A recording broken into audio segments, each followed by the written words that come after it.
YouTube channel جہان خودی کے دیکھنے والے ناظرین کی خدمت میں السلام علیکم۔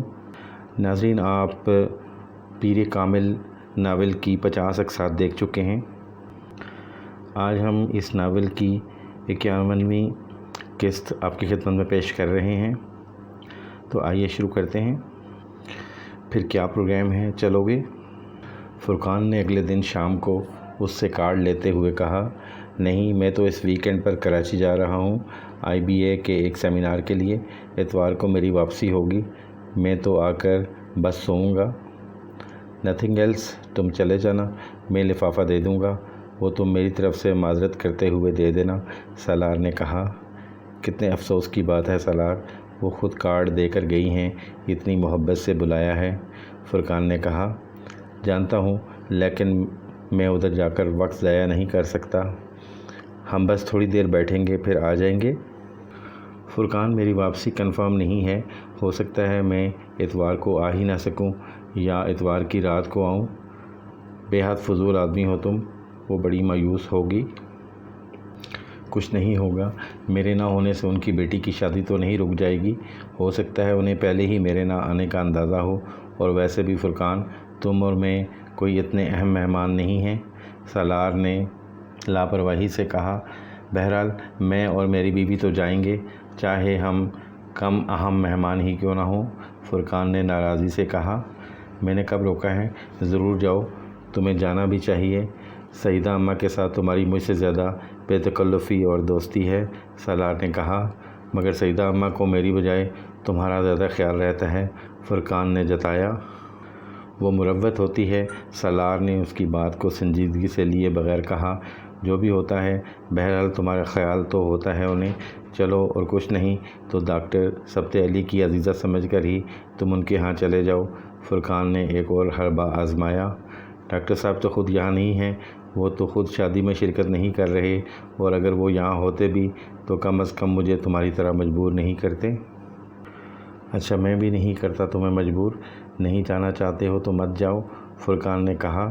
سالار ایک بار پھر اپنے لیپ ٹاپ کے ساتھ مصروف ہو چکا تھا۔